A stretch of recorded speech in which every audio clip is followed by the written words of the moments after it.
বিতর্কিত উদযাপন করে ফাইনালের আগে বড় শাস্তির সংখ্যায় আর্জেন্টিনা।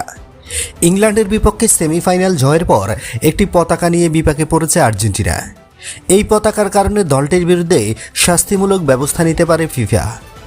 আটলান্টার মার্সিডিও ব্রেন্স স্টেডিয়ামের নাটকীয় জয়ের পর মাঠে হাজির হন মিডফিল্ডার জিওভানি লো সেলসো।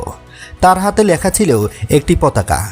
সেখানে লেখা ছিল লাস মালভিনাস সন আর্জেন্টিনার্স, অর্থাৎ মালভিনাস আর্জেন্টিনার। শুরুতে দর্শকদের মধ্যেই এই পতাকা দেখা গিয়েছিল। এরপর সেটি হাতে নেন লো সেলসো। রক্ষণভাগের খেলোয়াড় নিকোলাস ওমান্ত্রির সঙ্গেও ছিলেন তা। কিছুক্ষণ পর পতাকাটি সরিয়ে রাখেন তিনি। পরে সেটি মাথায় মেলে ধরেন তিনি। ফুটবলের নিয়ম তৈরির সংস্থা আইএফএবি এবং ফিফার নিয়মে রাজনৈতিক পতাকা, স্লোগান বা প্রতীক নিয়ে স্পষ্ট নির্দেশনা আছে। আইএফএবির নিয়মে বলা আছে, পোশাকে কোনো রাজনৈতিক, ধর্মীয় বা ব্যক্তিগত স্লোগান, বক্তব্য বা ছবি থাকতে পারবে না।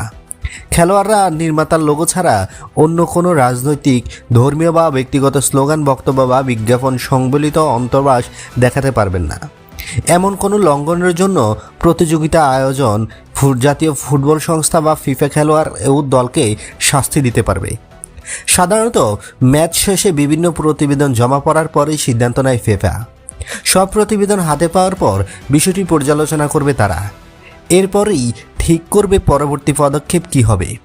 এই সিদ্ধান্তের জন্য নির্দিষ্ট কোনো সময়সীমা নেই। এই বিষয়ে মন্তব্যের জন্য ফিফার সঙ্গে যোগাযোগ করা হয়েছে।